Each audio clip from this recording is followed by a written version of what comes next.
Boa noite, Brasil. Boa noite, Além Brasil. Estamos agora ao vivo, em definitivo. São 21 horas em ponto, horário de Brasília. Estamos ao vivo em definitivo com o nosso encontro semanal, o seu programa ABP TV, falando hoje sobre transtorno de personalidade narcisista. Quem estará conosco aqui, Dr. Marcos Gebara, direto do Rio de Janeiro, e também direto do Rio de Janeiro, Dr. Theodor Lovenkron. Nós vamos assistir um pequeno vídeo sobre esse tema. Põe no ar. Os transtornos específicos da personalidade são distúrbios graves das tendências comportamentais do indivíduo, não estando diretamente ligados a uma doença, lesão ou outro transtorno psiquiátrico. O transtorno de personalidade narcisista é caracterizado por sentimentos de superioridade, intensa preocupação por si mesmo, falta de empatia e sem consciência dos outros. Pacientes que possuem esse transtorno são sensíveis a críticas e a fracassos e possuem padrões pessoais muito altos. Apresentam também ambição intensa, fantasias de grandiosidade e necessidade de ser admirado por suas qualidades. E você também pode participar deste programa. Quer saber como? Põe no ar. Para participar é muito fácil. Basta acessar o portal da ABP, www.abp.org.br. Na página de exibição do programa, encontre o formulário do Linha Direta. Coloque o seu nome, o seu e-mail, diga se você é associado ou não da ABP e preencha com a sua mensagem. Participe dos debates ao vivo do programa ABP TV.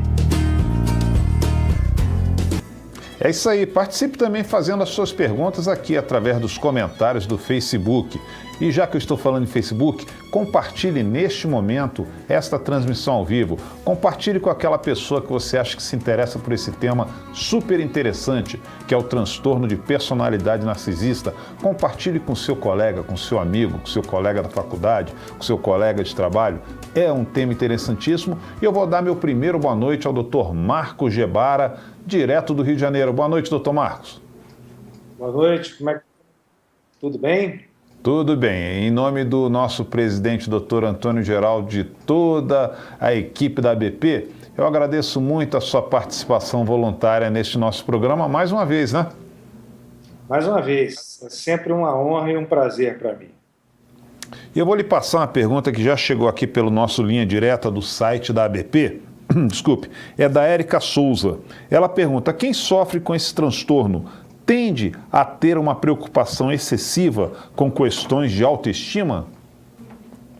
A preocupação eu não diria, mas é uma autoestima falsamente elevada, né?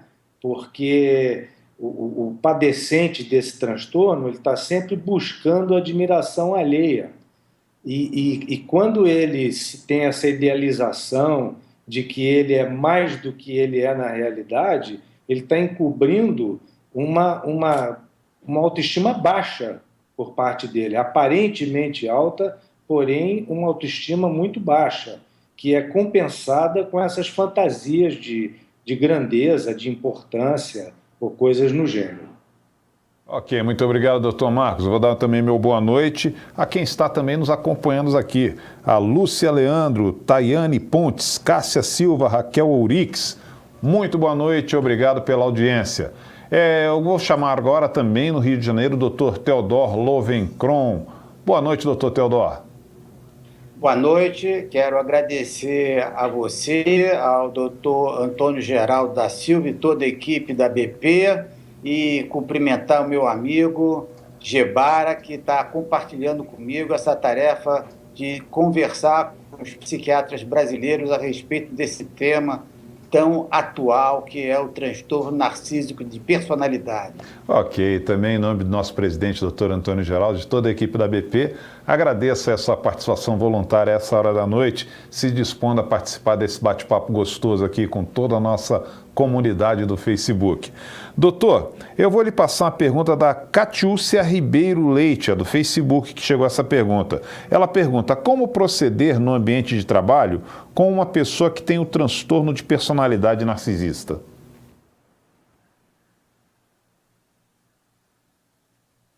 Doutor, o senhor me ouviu? Essa pergunta é dirigida a mim. Isso. Certo. Bom, o que é interessante destacar é que essas pessoas que apresentam transtorno de personalidade narcísica, elas realmente não buscam com frequência a ajuda do psiquiatra. Então, é nesse ambiente do trabalho, no seu ambiente social, no seu ambiente familiar, que essas manifestações vão se realizar. Porque o transtorno de personalidade narcísica é um dos 10 tipos de transtorno de personalidade, segundo a DSM-5, entendeu? E, como transtorno de personalidade, eles têm como característica, são pessoas que têm um comportamento, uma atitude que é uma egocintônica, que nós chamamos, ou seja, eles não têm conflito com esse comportamento. Então, eles não buscam ajuda pelo transtorno, de modo geral. E outra característica importante desse transtorno de personalidade é que eles têm como característica tentar fazer mudanças aloplásticas, ao invés de mudanças autoplásticas. Ou seja, eles tentam manipular o meio, inclusive quando vem a tratamento, o psiquiatra, entendeu? E manipular os colegas de trabalho. Então, no sentido de obter os seus propósitos. Então, é nesse ambiente familiar ou profissional que mais frequentemente vão se apresentar esses problemas, né? E quando esses pacientes apresentam comorbidades, como no caso uma distimia, um transtorno depressivo maior, ou seja, quando fracassa os mecanismos de defesa do transtorno de personalidade narcísica, ele entrando numa das comorbidades mais frequentes, depressão, é que eles vão, então, ao encontro do psiquiatra para tratamento. Obrigado, doutor Teodoro. Vamos de novo ao doutor Marcos Gebara para responder aqui a Lúcia Leandro. Ela pergunta: o paciente tem consciência deste transtorno? Nem sempre. Ele não admite que tem o problema, ele jamais admitirá isso, tanto que ele não vai, por própria iniciativa, ele não vai buscar ajuda, ele só vem ao consultório quando alguma coisa dá errado, quando ele fracassa nos seus propósitos narcísicos, né? Quando ele não é bem sucedido, ele pode vir devido a uma reação depressiva, devido a uma reação ansiosa, ele pode chegar a nós, ao psiquiatra, mas normalmente ele não admite que tem o problema. Ele pode perceber se ele, num processo de psicoterapia, ou se ele é mais esclarecido, ele pode perceber que alguma coisa está errada, não é? E a tarefa do psicoterapeuta, nesse caso, é justamente desmontando essas defesas para que ele perceba que essa autoestima é falsa, que essa grandiosidade não existe, não é? Mas consciência, vamos dizer assim, plena do problema, ele não tem, não. Muito obrigado, doutor Marcos. Meu boa noite especial também a Lucia Amoroso, Alex Almeida, Ana Carla Prado, Juliana Gouveia, todos aqui nos acompanhando. Muito obrigado de coração pela audiência. Vamos lá, doutor Teodoro, vamos responder aqui a Simone Dias. Ela pergunta qual seria o tratamento para este transtorno. Sim, eu acho que essa pergunta é, vamos dizer assim, crucial, né? Porque a categoria diagnóstica transtorno de personalidade narcísica só se apresenta na classificação diagnóstica a partir de 1980, na DSM-3, através das contribuições dos psicanalistas Heinz Kohut e Otto Kernberg, no campo da psiquiatria.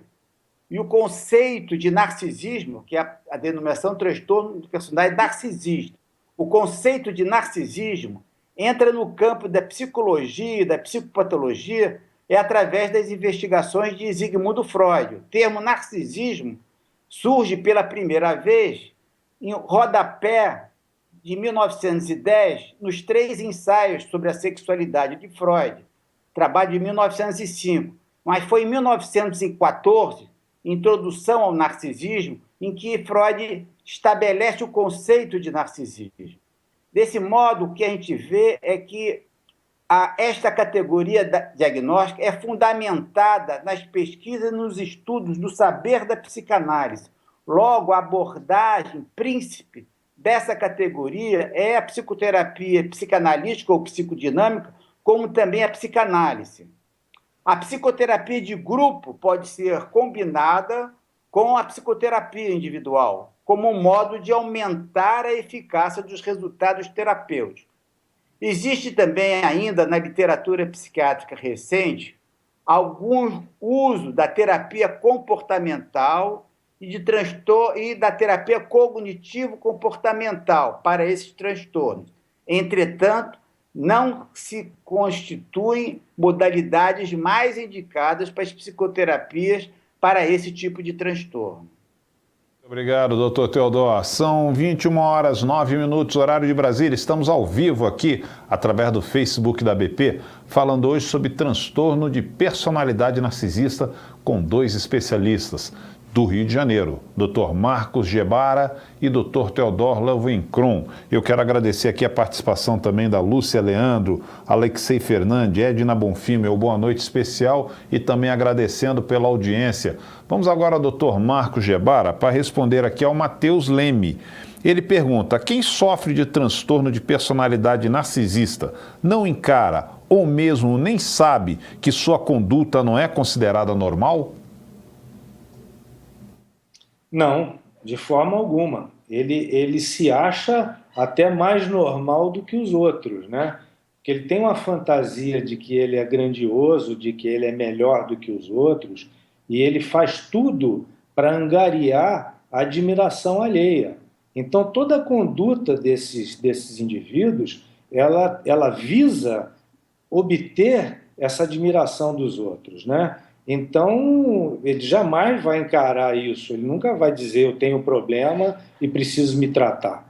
Então, essa conduta, ela pode se mostrar, vamos dizer, clinicamente ou factualmente, através de uma conduta arrogante, através de uma conduta muito extrovertida, muito divertida, que muitas vezes leva o indivíduo a ter sucesso social, sucesso profissional.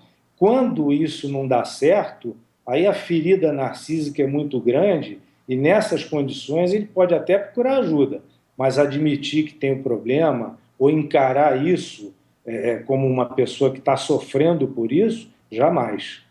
Ok, obrigado, doutor Marcos. Estou vendo aqui muitos compartilhamentos dessa nossa transmissão. Você que quer receber uma notificação sempre quando a ABP estiver ao vivo, preste atenção nesse vídeo que eu vou colocar agora. O programa ABP TV já vai começar, mas antes, veja o que você pode fazer para receber uma notificação quando estivermos ao vivo. Se você estiver no celular, clique nos 3 pontos que aparecem no canto superior do player e ative as notificações. Caso esteja no computador, clique na transmissão. Ao lado da página, clique na seta direita. Outra seta irá aparecer no canto superior. Clique e ative as notificações. Se já ativou, continue assistindo. Bom programa! É isso aí. Bom programa para todos nós. E são 21h12, horário de Brasília. Estamos ao vivo falando sobre esse tema interessante, transtorno de personalidade narcisista. Aproveite agora, compartilhe com seu colega, compartilhe com quem você acha que se interessa por essa publicação, por esse tema. Vamos agora ao doutor Teodoro para responder aqui a Carla Pires, que ela enviou uma mensagem através do site da ABP, no nosso Linha Direta. Ela pergunta: o transtorno de personalidade narcisista é mais comum nos homens ou nas mulheres? Olha, é interessante a pergunta, porque existem estudos epidemiológicos relativos a essa questão, né? Bom, primeiro, para dar uma abrangência a respeito dos aspectos epidemiológicos do transtorno de personalidade narcísica, ele se encontra entre 2% e 16% da população clínica e em cerca de 1% da população geral. mas tem aumentado percentualmente na população geral os transtornos de personalidade narcísica. Christoph Lerch é um sociólogo, antropólogo americano que destaca isso, a cultura do narcisismo que nós vivemos. Com relação especificamente ao que a Carla Pires pergunta, a relação entre sexo masculino e feminino, a literatura aponta que há uma proporção de 50% a 75% a mais de homens do que mulheres. Esses são os achados que é trazido, inclusive, na DSM-5, a respeito da epidemiologia do transtorno de personalidade narcísica. Obrigado, doutor Teodoro. Eu quero agradecer também aqui a participação, a audiência da Graça Moraes, da Carolina Taja. Carolina, este sim é o link do programa. É o que você está assistindo aqui no nosso ambiente do Facebook. Ao Alex e a Rose Mernick. Obrigado pela audiência. Vamos agora ao doutor Marco Gebara para responder aqui a Sandra Limeira. Ela também é visitante do nosso site da ABP e entrou no nosso canal Linha Direta e fez a seguinte pergunta: esses indivíduos são capazes de se adaptar ao ambiente, mesmo que de forma superficial, e serem altamente produtivos?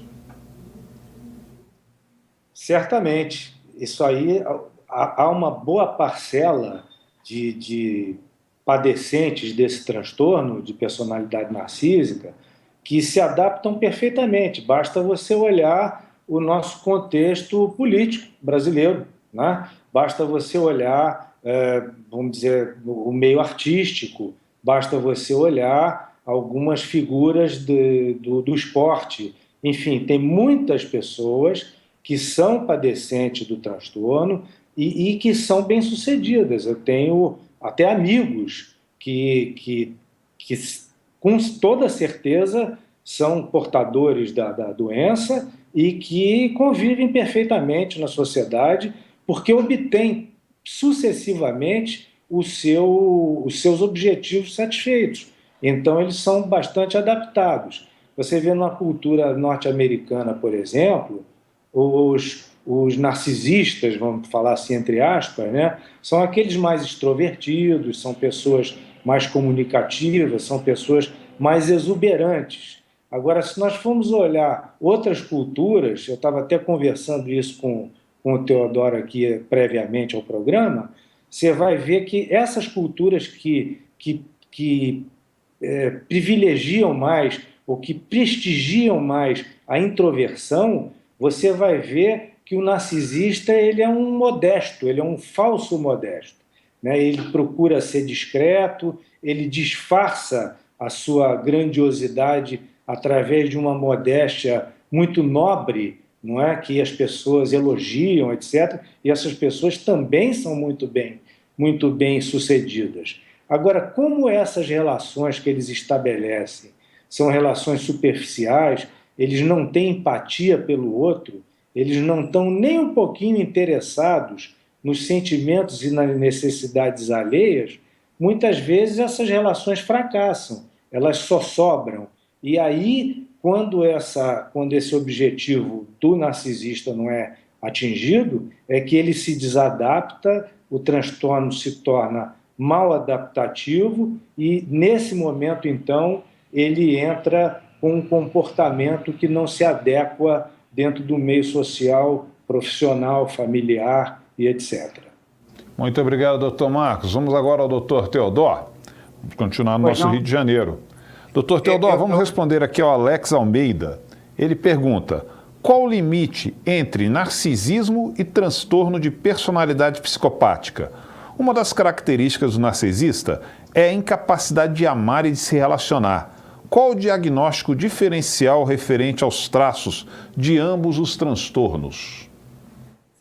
Olha, eu antes de responder essa questão sobre o diagnóstico diferencial de transtornos narcísicos para o transtorno de personalidade psicopática, que ele deve estar se referindo ao transtorno de personalidade antissocial, né? Como assim é denominado no sistema classificatório tanto da CID-10 como da DSM-5, entendeu?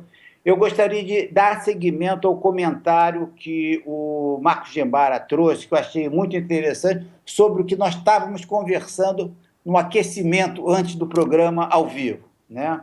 Porque no sistema classificatório, tanto a CID-10 como a DSM-5, eles se restringem a critérios de uma modalidade de transtorno narcísico, que são exatamente aqueles que têm um sentimento de grandiosidade, têm uma necessidade de grande admiração e uma falta de empatia extraordinária. O que acontece é que, na literatura especializada no campo psicopatológico, psiquiátrico e psicanalítico, existe uma expansão no que diz respeito à inclusão dos transtornos narcísicos, desse tipo que o Marcos Gebara introduziu, se referindo a uma outra cultura, que é a cultura oriental, diferente da cultura ocidental, tomando como modelo os Estados Unidos, né? Então, eu próprio, no Jornal Brasileiro de Psiquiatria, tive a oportunidade de publicar um artigo no volume 5, número 3, em que eu faço uma proposta, nesse artigo, de ampliação dos critérios diagnósticos, que fosse de um contínuo dos insensíveis, que são aqueles que estão na categoria da DSM-5 e da CID-10, até os sensitivos, que são os tímidos, ao qual o Marcos Gebara estava se referindo. Então, é um contínuo, e que a categoria, tanto da CID-10 como da DSM-5, não contempla essa modalidade. Então, neste artigo, a proposta que eu faço é que se ampliasse as contribuições de Kerber, porque o que, vamos dizer assim, determina os critérios da DSM-5 e a CID-10 são os critérios de Otto Kerber, e como Corrucci, que é o psicanalista americano que estudou a psicologia do self, que exatamente ajudou a constituir essa categoria diagnóstica, poder incluir esses que seriam os transtornos narcísicos enrustidos aos modelos dos orientais que o Gebara tinha se referido, né? Esse que era o ponto que eu queria, então, acrescentar. Agora, voltando à questão do diagnóstico diferencial entre transtornos de personalidade narcísica e transtorno de personalidade psicopática, que foi a pergunta do Alex, né? Que ele fez. Bom, na verdade, os transtornos narcísicos de personalidade, transtornos antissociais, os histriônicos, os borderline, todos eles constituem o cluster ou o grupo B dos transtornos de personalidade, segundo a DSM-5.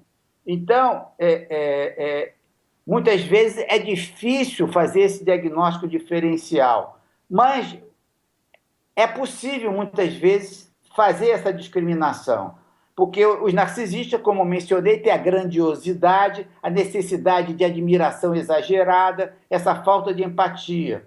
O que se acrescenta nos psicopatas são abuso de drogas, de álcool e transgressão com a lei e comportamentos impulsivos, né?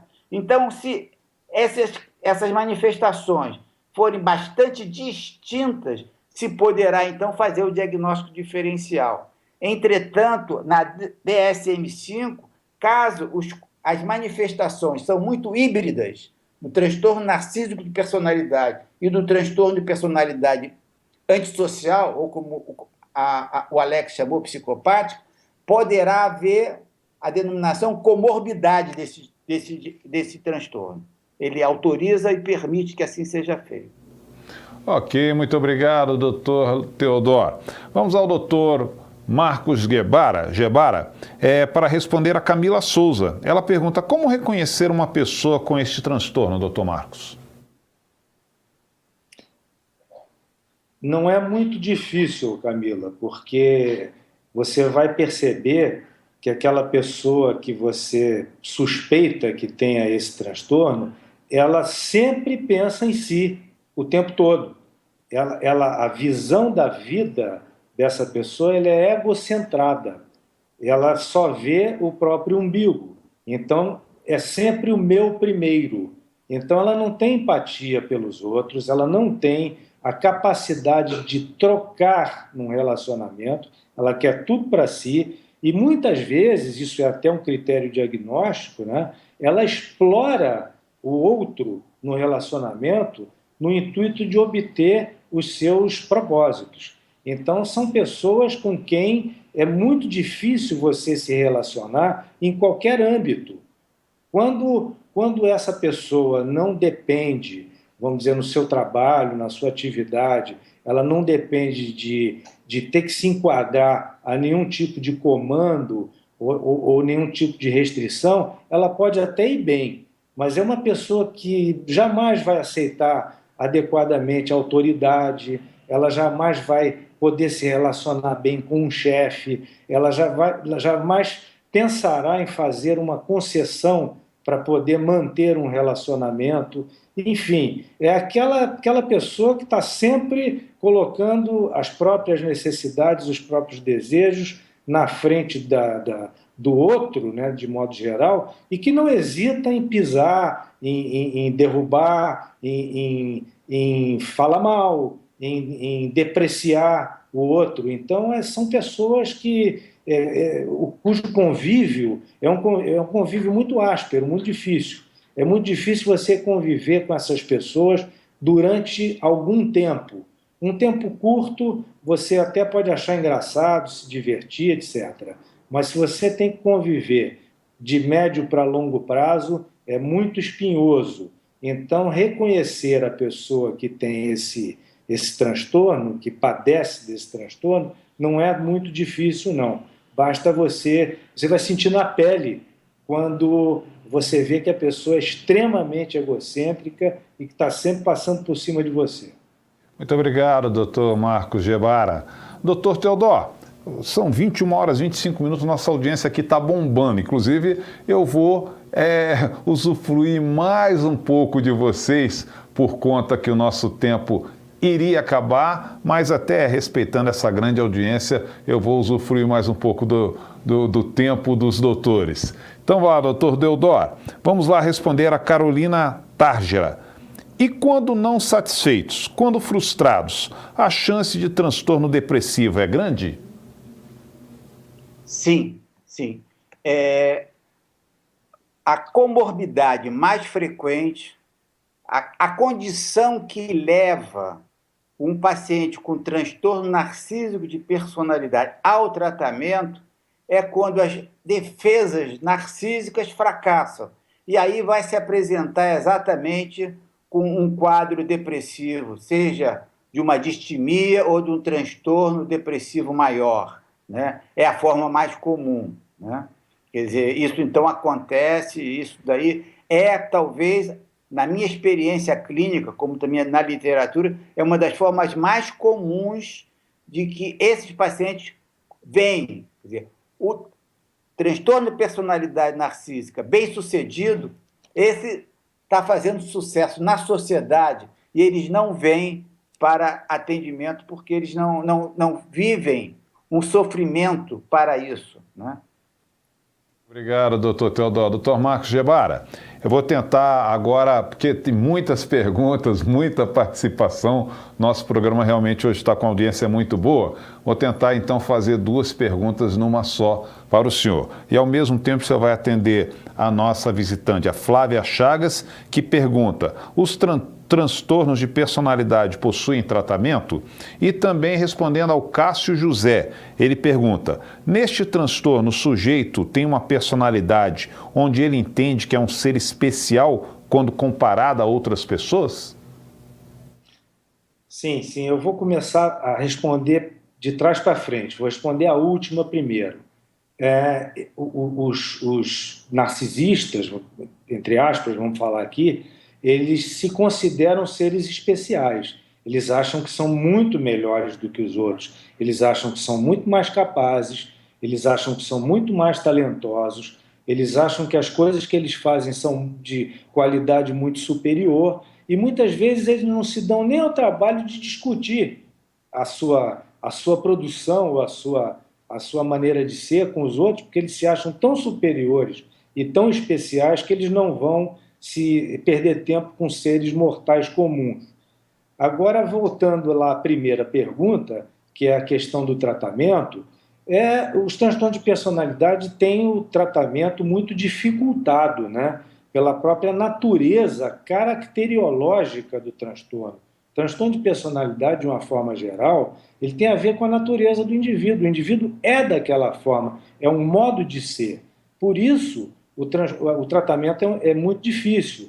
Agora, no nosso caso específico aqui em estudo, o transtorno de personalidade narcisista, o tratamento de escolha é o tratamento psicoterápico.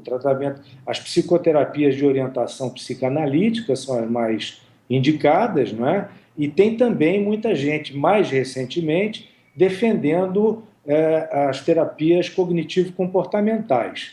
Agora, o tratamento farmacológico também pode se fazer necessário quando o objetivo narcísico é malogrado e o indivíduo entra na debacle do insucesso. Muitas vezes ele pode deprimir, muitas vezes ele pode ter uma reação ansiosa e, mais raramente, uma reação agressiva. O que diferencia, eu vou me reportar aí, me permitir a completar o brilhante comentário do Teodoro sobre a questão do diagnóstico diferencial. O narcisista, ele não é agressivo, tanto quanto o antissocial. Você não tem a conduta criminosa como traço principal, não é? Então, mais raramente, como eu dizia, eles podem apresentar reações agressivas, reações mais violentas, mas isso é mais raro. Então, o tratamento farmacológico pode se fazer necessário nessas condições. Mas o tratamento psicoterápico é a primeira escolha. Muito obrigado, doutor Marcos. Doutor Teodoro, crianças e adolescentes também apresentam esse tipo de transtorno? Eu devo dizer o seguinte, que segundo os critérios da DSM-5, que são muito mais detalhados do que da CID-10, crianças certamente não. Os transtornos de personalidade se iniciam no final da adolescência, poderia. Entretanto, nos critérios da DSM-5, comportamentos narcísicos do adolescente são comportamentos transitórios, que não obrigatoriamente se vão caracterizar um transtorno de personalidade narcísica. Então, como princípio geral, a resposta é negativa em relação a crianças e adolescentes. Mas essas manifestações transitórias da adolescência, em alguns poucos casos, poderá evoluir para um transtorno narcísico de personalidade. Obrigado, doutor Teodoro. Doutor Marcos, vamos responder aqui a Maria Regina. Desculpe, eu quase confundi seu nome com Mara Regina, que a letra é pequenininha e o olho não ajuda. Maria Regina, ela pergunta como conseguir, como familiar e amiga, ajudar a alimentar a autoestima sem alimentar o narcisismo? Essa tarefa é uma tarefa principal, vamos dizer assim, no processo psicoterápico, né? Porque a tarefa maior do terapeuta vai ser desmontar essas defesas para que o indivíduo perceba de que ele não é aquilo que ele pensa, e isso é um processo longo, demorado, trabalhoso, e, ao mesmo tempo, você não pode derrubar o indivíduo a ponto dele ficar irrecuperável, né? Então, você tem que dar a ele elementos para perceber que ele pode ter autoestima calcada na realidade, não na fantasia. Muito obrigado, doutor Gebara. Doutor Teodoro, há relatos de comorbidades entre transtorno de personalidade narcisista e outras doenças psiquiátricas? Sim, sim. Como eu disse, a comorbidade é fundamental para que o indivíduo portador de um transtorno de personalidade narcísica chegue ao tratamento psiquiátrico. Normalmente, ele vem por um transtorno do eixo 1. Quer dizer, aliás, isso é um aspecto que eu queria fazer um parêntese, que, lamentavelmente, na DSM-5, se abandona o critério multiaxial dos 5 eixos do diagnóstico, que se baseia, de certa maneira, no modelo pluridimensional do diagnóstico de José Leme Lopes, que é o primeiro presidente da Associação Brasileira de Psiquiatria, pode-se considerar o pai da psiquiatria brasileira, que trouxe, digamos assim, uma contribuição para a psiquiatria internacional, porque aborda exatamente essa perspectiva multiaxial, que é a abrangência, mas que, lamentavelmente, na DSM-5, isso deixa de se fazer presente. Eu quero dizer que os transtornos de personalidade narcísica ocupam o eixo 2 de transtorno de personalidade, e os transtornos do eixo 1 são os transtornos clínicos, são as doenças, né? Porque transtorno de personalidade não é doença, é uma característica de desenvolvimento da personalidade. O eixo 1 é que vai ter as doenças. Então, os pacientes vêm exatamente para tratamento com o psiquiatra decorrente destas condições do eixo 1. Quais são essas comorbidades mais frequentes? Já mencionei, primeiramente, os transtornos distímicos, depressão maior, também levar em conta a possibilidade de a grandiosidade persistente de alguns transtornos narcísicos e personalidade, chegar a um quadro de transtornos hipomaníacos, né?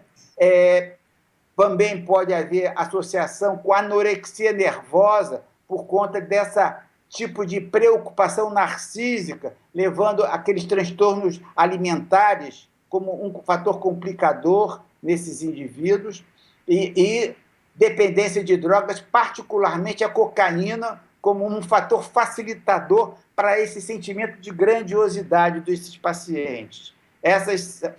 E como já mencionei anteriormente, todas aquelas outras categorias do grupo B dos transtornos de personalidade, que eu já mencionei, que estariam fazendo diagnóstico diferencial, que são os transtornos de personalidade antissocial, os histriônicos e o borderline. Ok, muito obrigado, doutor Teodoro. Doutor Marcos Gebara, vamos responder aqui a Carla Santana. Ela pergunta como lidar com esse tipo de pessoa. Bom, várias maneiras, né? Porque na primeira abordagem você não sabe, você está conhecendo, então você tem uma atitude até condescendente. Mas quando você percebe que a pessoa é extremamente egocêntrica, que não te leva em consideração em nenhuma circunstância, você começa a rejeitar, né? Então, num ambiente de trabalho, por exemplo, num ambiente de universidade, alguma coisa, muitas vezes essas pessoas acabam sendo isoladas, não é? Pela sua maneira tão egocêntrica de ser. Mas, se nós estamos falando de um ambiente onde nós devemos prestar ajuda, que é o setting do consultório, eu acho que a gente tem que absorver essa contratransferência negativa que certamente vai se formar no setting terapêutico, né? E tentar trabalhar essas defesas do indivíduo no sentido de incutir uma autoestima que seja uma autoestima bem calcada na realidade. E isso demora muito, isso é um processo muito, muito complicado, trabalhoso, como eu já tinha mencionado aqui. Ok, muito obrigado, doutor Marcos Gebara. Doutor Teodoro, vamos lá, ligado com o doutor Teodoro, são 21h37, horário de Brasília. Nosso programa está chegando ao fim. As suas considerações finais sobre a participação na edição de hoje do programa BPTV?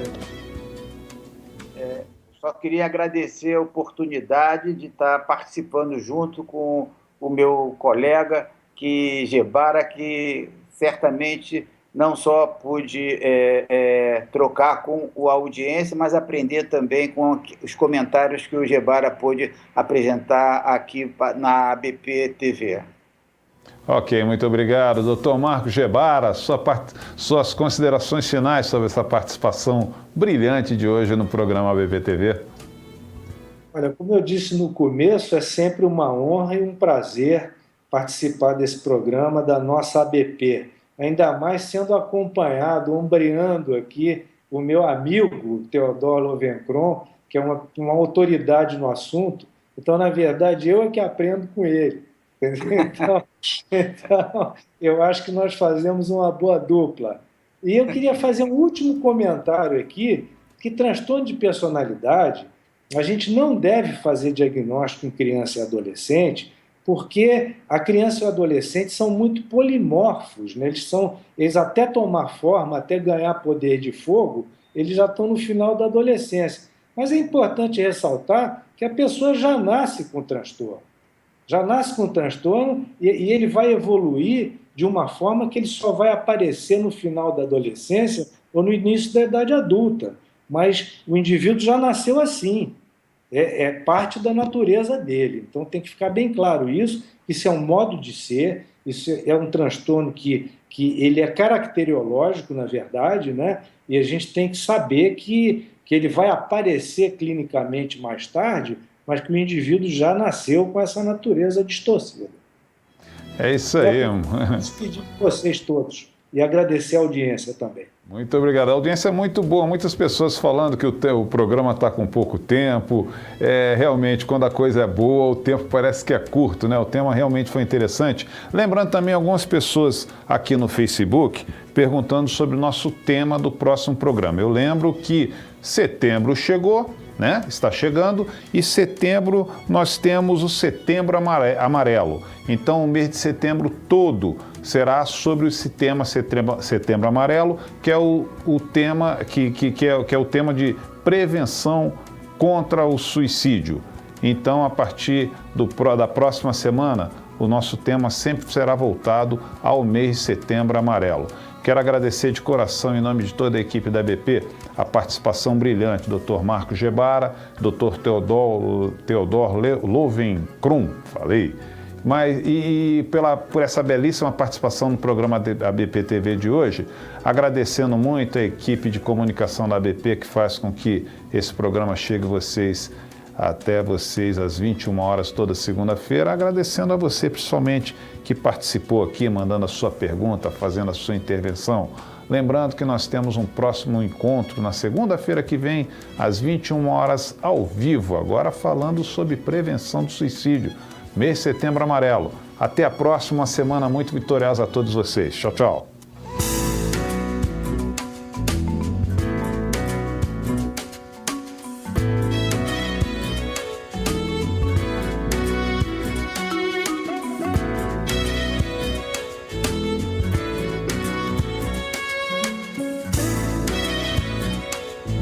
Se você estiver no celular, clique nos 3 pontos que aparecem no canto superior do player e ative as notificações. Caso esteja no computador, clique na transmissão. Ao lado da página, clique na seta direita. Outra seta irá aparecer no canto superior. Clique e ative as notificações. Se já ativou, continue assistindo. Bom programa!